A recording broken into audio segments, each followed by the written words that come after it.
किसी गांव में दो दोस्त रहते थे।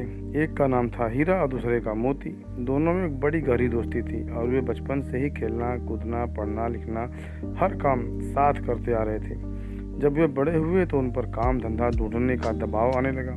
लोग ताने मारने लगे कि दोनों निठल्ले हैं और एक पैसा भी नहीं कमाते। एक दिन दोनों ने विचार विमर्श करके शहर की ओर जाने का फैसला किया। अपने घर से रास्ते का खाना पीना लेकर दोनों भोर होते ही शहर की ओर चल पड़े। शहर का रास्ता एक घने जंगल से होकर गुजरता था। दोनों एक साथ अपनी मंजिल की ओर चले जा रहे थे। रास्ता लंबा था, सो उन्होंने एक पेड़ के नीचे विश्राम करने का फैसला किया। दोनों दोस्त विश्राम करने बैठे ही थे कि इतने में एक साधु वहां पर भागता हुआ आया। साधु तेजी से हाँफ रहा था और बेहद डरा हुआ था। मोती ने साधु से उसके डरने का कारण पूछा। साधु ने बताया कि आगे के रास्ते में एक डायन है और उसे हरा कर आगे बढ़ना बहुत मुश्किल है। मेरी मानो तो तुम दोनों यहीं से वापस लौट जाओ। इतना कहकर साधु अपने रास्ते को लौट गया।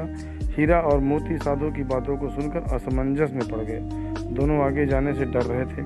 दोनों के मन में घर लौटने जाने का विचार आया, लेकिन लोगों के ताने सुनने के डर से उन्होंने आगे बढ़ने का निश्चय किया। आगे का रास्ता और भी घना था और वे दोनों बहुत डरे हुए भी थे। कुछ दूर चलने के बाद उन्हें एक बड़ा सा थैला पड़ा हुआ दिखाई दिया। दोनों दोस्त डरते हुए उस थैले के पास पहुंचे। उसके अंदर उन्हें कुछ चमकता हुआ नजर आया। खोलकर देखा तो उनकी खुशी का कोई ठिकाना ही नहीं रहा। उस थैले में बहुत सारे सोने के सिक्के थे। सिक्के इतने अधिक थे कि दोनों की जिंदगी आसानी से पूरे ऐशो आराम से कट सकती थी। दोनों खुशी से झूम रहे थे। उन्हें अपने आगे बढ़ने के फैसले पर गर्व हो रहा था। साथ ही वे उस साधु का मजाक उड़ा रहे थे कि वह कितना मूर्ख था जो आगे जाने से डर गया। अब दोनों दोस्तों ने आपस में धन बांटने और साथ ही भोजन करने का निश्चय किया। दोनों एक पेड़ के नीचे बैठ गए।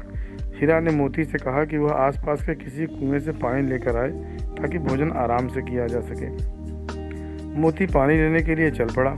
मोती रास्ते में चलते चलते सोच रहा था कि अगर वो सारे सिक्के उसके हो जाएं तो वो और उसका परिवार हमेशा राजा की तरह रहेगा।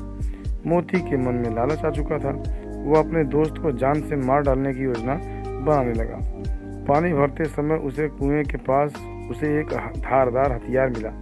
उसने सोचा कि वो इस हथियार से अपने दोस्त को मार देगा और गांव में कहेगा कि रास्ते में डाकुओं ने उन पर हमला किया था। मोती मन ही मन अपनी योजना पर खुश हो रहा था।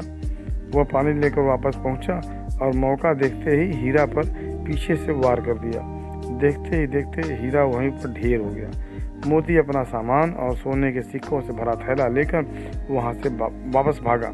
कुछ 1 घंटे चलने के बाद वह एक जगह रुका। दोपहर हो चुकी थी और उसे बड़ी जोर की भूख लग आई थी।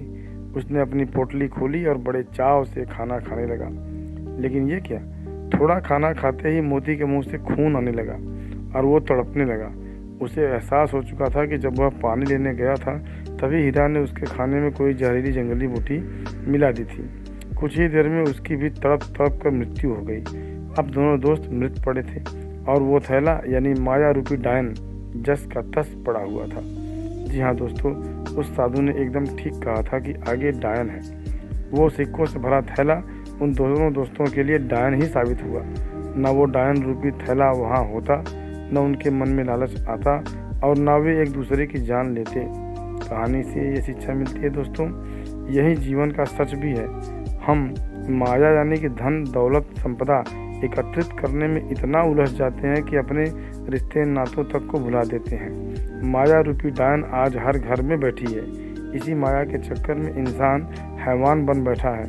हमें इस प्रेरक कहानी से ये सीख लेनी चाहिए कि हमें कभी भी पैसे को ज़रूरत से अधिक महत्व नहीं देना चाहिए और अपनी दोस्ती अपने रिश्तों के बीच में इसको कभी नहीं लेना चाहिए।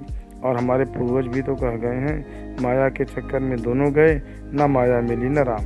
इसलिए हमें हमेशा माया के लोभ व धन के लालच से बचना चाहिए और ज़्यादा ना सही पर कुछ भगवान की आराधना में समय जरूर लगाना चाहिए। सदैव प्रसन्न रहिए। राधे कृष्ण।